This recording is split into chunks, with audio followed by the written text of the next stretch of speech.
गाजीपुर के सपा सांसद अफजाल अंसारी ने एक बार फिर भाजपा की प्रदेश और देश की सरकार पर हमला बोला है। उन्होंने एक सवाल के बारे में पूछे जाने पर कहा कि गाजीपुर में पिछले दिनों ईडी आई थी और ईडी उनके यहाँ न आकर स्थानीय पूर्वांचल कोऑपरेटिव बैंक के चेयरमैन और बैंक डायरेक्टर्स के यहाँ आई थी, उनके द्वारा किए गए घपले के पूछताछ के बारे में। ईडी करोड़ों रुपए के घोटाले की जांच करने आई थी, जबकि इन लोगों के एलजी साहब अभिभावक हैं। देखिए, अब जाकर एफआईआर हुई है। ईमानदारी से जांच हुई तो और भी बड़े चेहरे सामने आएंगे। उन्होंने ये भी कहा कि हम लोगों पे साजिश के तहत झूठे आरोप लगाए थे और ईडी ने हमसे 13 घंटे जांच की थी और 5 बार के क्रम में लगभग 62 घंटे तक पूछताछ की थी, लेकिन आरोप झूठे निकले थे।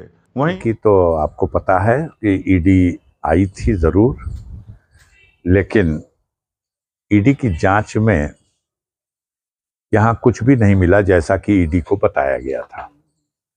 वो सारे झूठे आरोप थे और ईडी आई, 13 घंटे की जांच पड़ताल की, 5 क्रमों में मिला के लगभग 62 घंटे की हमसे पूछताछ की और नतीजा सिफर। और फिर उन्हें ये खुद ही आभास हुआ कि ये सब कुछ जो है इनके विरुद्ध एक सूचनाएं हैं, वो किसी साजिश का ही परिणाम है। धरातल पर उसकी कोई सच्चाई नहीं है, क्योंकि यहाँ वही है, यहाँ पर अर्बन कोऑपरेटिव बैंक,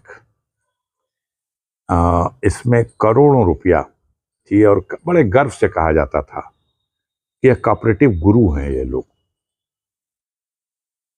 और कोऑपरेटिव गुरु के हैसियत से इन लोगों ने जो हमारे कोऑपरेटिव सिस्टम है उसको एक भ्रष्टाचार का जीता जागता अपना साधन बना लिया था। हमारे एलजी साहब का संरक्षण इनको प्राप्त था, वो तो इनके एकदम सदस्य थे, पूरी तरह से इस सारे गुनाह में उन एक संरक्षक की भूमिका निभा रहे थे। वहीं उन्होंने मरहूम मुख्तार अंसारी के दोनों बेटों अब्बास अंसारी और उमर अंसारी की लखनऊ वाली जमीन, जिस पर सरकार ने कब्जा करके गरीबों के लिए आवास बनाने की योजना बनाई थी, उस पर सुप्रीम कोर्ट से राहत मिलने पर बताया कि वो जमीन उनके पिता ने अपने जीवन काल में डॉक्टर शाहिद साहब से रजिस्टर्ड बैनामे से खरीदी थी और ये जमीन श्री कालरा साहब ने भारत सरकार से नीलामी में ली थी, जिसके रजिस्टर्ड कागजात हम लोगों के पास हैं। पिताजी के बाद ये ज़मीन मेरी माताजी स्वर्गीय राबिया बेगम के पास आ गई थी और माताजी ने उस ज़मीन की वसीयत मुख्तार अंसारी के दोनों बेटों अब्बास और उमर को कर दिया था कि मेरे मरने के बाद ये ज़मीन उन दोनों को मिल जाएगी। उन्होंने न मुझको और न ही मेरे बड़े भाई को वो ज़मीन दी। 28 दिसंबर 2018 को उनका निधन हो गया था। लखनऊ में एक ज़मीन थी जो वर्ष 2004 में हमारे पिता अंसारी साहब ने अपने जीवन काल में वहां डॉक्टर शाहिद साहब से उन्होंने रजिस्टर्ड बैनामे के माध्यम से खरीदी थी। अब उस जमीन को जो पूरी तरह से लीगल ढंग से कीमत अदा करके खरीदी गई, पिताजी ने अपने जीवन काल में अपनी पत्नी यानी हमारी माता श्रीमती राबिया बेगम को दे दिया।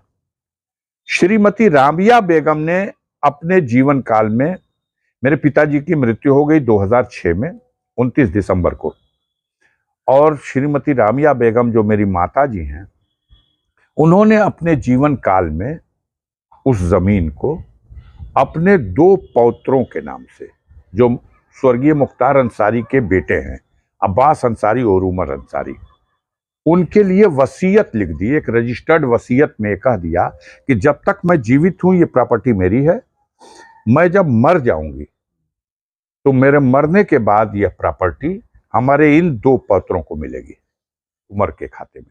उसके पहले 2017 में उसका नक्शा पास करके वहां 2 टावर बनाए गए थे और उनके मरने के बाद 2022 में एलडीए की नोटिस माताजी के नाम आई, जबकि ये अवैध है और नक्शा नहीं पास है कि क्यों न क्यों इसे गिरा दिया जाए। जब उन्हें ये बताया गया कि राबिया बेगम का 5 साल पहले निधन हो चुका है और इसका नक्शा उन्होंने पास करा कर ये टावर बनवाया है, लेकिन फिर भी एलडीए की कार्रवाई चलती रही। एलडीए ने अब्बास और उमर के नाम नोटिस जारी कर दिया और ये जो बाबा सरकार के भाण हैं, उन्होंने नोटिस तामील भी नहीं हुई। जय हो बाबा बुलडोजर बोल के बिल्डिंग गिरा दी। ये लोग हाई कोर्ट गए, प्रेस में कैसे लगा, फिर 2 महीने करते 1 साल बीत गया, वहाँ किसी के प्रभाव में सुनवाई ही नहीं हुई। तब हम लोग सुप्रीम कोर्ट गए और वहाँ से सुप्रीम कोर्ट ने इन लोगों को राहत दी है और वह स्टे लगा दिया है और साथ ही साथ तत्काल प्रभाव से सुनवाई करने के लिए भी कहा है। अफजाल अंसारी ने कहा कि इन लोगों को इसके लिए शर्म भी नहीं आती। अफजाल ने यह भी कहा कि सरकार माफियाओं और भूमाफियाओं पर कार्रवाई कर रही है। अरे वर्तमान में जो सरकार और तंत्र है, इससे बड़ा भूमाफिया तो कोई है ही नहीं। किसी की भी रजिस्टर्ड जमीन को हथिया के आप बहुत बड़े दानी बन रहे हैं कि गरीबों के लिए फ्लैट बनाकर दान करेंगे। सरकार और उसके अधीन काम करने वालों द्वारा जमीन हथियाने का काम किया जा रहा है। अब सुप्रीम कोर्ट ने इसे अपने आदेश से सरकार और उसके तंत्र को आईना दिखाया है। अब अधिकारी नजर छिपा के घूम रहे हैं। माता जी का निधन 29 दिसंबर 2018 को हो गया। इस बीच में कहीं कोई तमाशा नहीं है। माता जी ने एलडीए से नक्शा पास कराया, वहां भवन बनाया। 2022 में माता जी के नाम से एक नोटिस आती है एलडीए की कि आपने इस जमीन पर मकान बना रखा है, 2 टावर हैं और नक्शा नहीं पास कराया, क्यों नहीं इसे गिरा दिया जाए। तब एलडीए को यह सूचित किया गया कि अरे यह श्रीमती राबिया बेगम के नाम से आई हुई नोटिस, ये तो 2018 में निधन हो चुका है उनका, आप 2022 में इनको नोटिस भेज रहे हो, ये 5 साल पहले मर चुकी हैं। एलडीए को आभास हुआ कि अरे ये तो बड़ी गलती हो गई, मरे हुए के विरुद्ध अब एक्शन कैसा होगा। उनको यह भी सूचित किया गया कि यह भवन भी उन्होंने अपने जीवन काल में बनाया और नक्शा पास करा के बनाया है। हम लोगों को जानकारी है, क्योंकि भवन उन्होंने लीगल नक्शा पास करा के बनाया है और अपने जीवन काल में अपनी जमीन के लिए वसीयत करी है अपने पौत्रों के नाम से। अब वो मर चुकी हैं, तो उनके नाम से ये नोटिस तो आप जो भेज रहे हो ये तो गलत है, इनफेक्चुअस है। तब एलडीए ने अब्बास उमर के नाम से एक नोटिस भेजा कि आप फला तारीख तक ये बने हुए टावर को हटा लो और उन्हें हम गिरा देंगे। और नोटिस तामील भी नहीं हुई, दोनों टावर गिरा दिए गए। बाबा का बुलडोजर, बाबा का बुलडोजर। सुप्रीम कोर्ट गए तो सुप्रीम कोर्ट ने यह कहा कि यह क्या तमाशा है कि 1 साल पहले रिट फाइल हो और सुनवाई भी नहीं होगी, इसको आप 2 महीने के अंदर सुनिए और निस्तारित कीजिए। सुप्रीम कोर्ट से अपने परिवार के हक में आए फैसले से अफजाल अंसारी काफी जोश में दिखाई दे रहे थे। कुंभ मेले की जमीन को एक मौलाना द्वारा वक्फ की जमीन बताए जाने के सवाल पर अफजाल अंसारी ने पल्ला झाड़ते हुए कहा कि मुझे उस पर कोई बयान नहीं देना है। उन्होंने साफ तौर पर कहा कि कुंभ का आयोजन हर 6 सालों 12 साल पर होता है। ये एक धर्म और आस्था से जुड़ा आयोजन है, इस पर कोई टिप्पणी नहीं होनी चाहिए। पूर्व की भी सरकारों ने भी इसका आयोजन भव्य तरीके से किया है। हाँ, इस पर सवाल जरूर उठ रहा है कि खर्च को 4 गुना क्यों बढ़ा दिया गया और कुंभ को ठेकेदारों के कमाई का जरिया बना दिया गया, जिसके लिए लोगों ने आवाज़ उठाई है। मामला उच्चतम न्यायालय तक भी गया है। इस पर एक भारतीय नागरिक होने के नाते बात उठाई जा सकती है, लेकिन कुंभ मेले में जहां बड़े बड़े सन्यासी, ऋषि, महात्मा अखाड़े आए हुए हैं, वहां पर कुंभ पर किसी तरह की टिप्पणी करना गलत होगा। कुंभ का आयोजन है वह ठीक है, धर्म और आस्था से जुड़ा हुआ है। आम देश भर के, दुनिया के दूसरे कोनों से भी लोग आ रहे हैं वहां स्नान करने के लिए। तो यह एक बहुत ही सम्मानित और धार्मिक आयोजन है। इसमें इससे पहले भी जो सरकारें रही हैं वो उसकी व्यवस्था और इंतजाम करती रही हैं। इस पे कोई टिप्पणी मुनासिब नहीं है।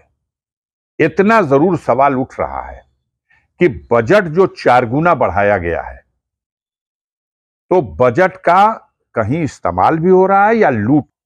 यह जो तंत्र है वर्तमान व्यवस्था में, इससे बड़ा भूमाफिया तो कोई है ही नहीं। ये तमाम अवैध ढंग से अपने ताकत का दुरुपयोग, सत्ता की व्यवस्था का दुरुपयोग करके, दूसरों की वैध जमीनों को कब्जा करके और बहुत बड़े दानी बन गए। हम इस पर फ्लैट बनवा रहे हैं गरीबों को बांटने के लिए तरह से। और आज सुप्रीम कोर्ट के सामने कलई खुल गई, रोक लग गई। एक दिन बाद तक तो पता चला अभी चूनाकली हो रही है, लेकिन कर तो लुक गया। अहंकार कहां गया आपका? आप तो कहते थे कि हम किसी का आदेश ही नहीं मानेंगे। अब कितनी शर्मिंदगी हो रही है। अब अधिकारी गर्दन झुका करके इधर उधर, हम क्या करें। अफजाल अंसारी ने देश में चीन के नए वायरस की एंट्री पर भी चिंता व्यक्त करते हुए एलन मस्क की ओर इशारा करते हुए कहा कि उनकी एक रिपोर्ट में इशारा है कि 2030 में भारत की जनसंख्या 100 करोड़ रह जाएगी। आज 2025 में जबकि हमारी जनसंख्या 140 करोड़ की है और चीन की 100 करोड़ से भी नीचे हो जाएगी। ये जो नए वायरस आ रहे हैं, ये चिंता की बात है। मुझे चिंता सता रही है कि क्या आने वाले समय में इंसान की बच्चा पैदा करने की क्षमता खत्म हो जाएगी। ये एक बड़ा खतरा है, इस पर जिम्मेदार लोगों को ध्यान देना चाहिए। वहीं केंद्र की मोदी सरकार को उन्होंने घेरते हुए कहा कि आज भारतीय पासपोर्ट की वैल्यू दुनिया में 85वें नंबर पर आ गई है, जबकि 2014 में जब मोदी पीएम बने थे तो ये 72वें नंबर पर थी। मोदी के आने के बाद 11 अंक नीचे गिरी है। वहीं डॉलर के मुकाबले आज रुपया 85 से भी ज़्यादा पर आ चुका है। उन्होंने मोदी सरकार की नीतियों पर हमला करते हुए साफ साफ कहा कि डंका पीटा जा रहा है कि हम विश्व गुरु बन रहे हैं, लेकिन आज भारत सबसे खराब दौर से गुजर रहा है। नफरत का माहौल देश में बनाकर शासन किया जा रहा है और देश के खजाने को अपने चहेतों पर लुटाओ की नीति पर चला जा रहा है। यूपी देश में नए वायरस की एंट्री हो गई है। देश में नए वायरस की एंट्री हो गई, बताया जा रहा है चीन में इसका। हाँ, आज एलन मस्क की एक रिपोर्ट देखी जिसमें चिंता व्यक्त की गई है और मुझे अजीब लगा, बहुत चिंतित हूं मैं।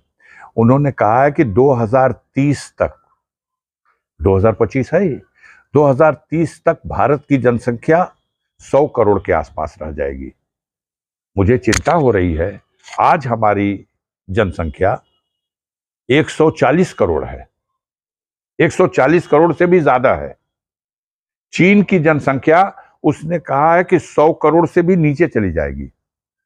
ऐसा क्यों? तो जो वायरस की बात चल रही है और जितनी तेजी से नई नई बीमारियां और उसमें लोगों के मरने का जो क्रम है, और दूसरा एक और जिस पर अभी चर्चा नहीं है कि आने वाले दिनों में हो सकता है लोगों को बच्चा पैदा करने की क्षमता ही खत्म होने जा रही है। हमारी जनसंख्या ये बहुत बड़े खतरे का संकेत है, इस ओर ध्यान देना चाहिए।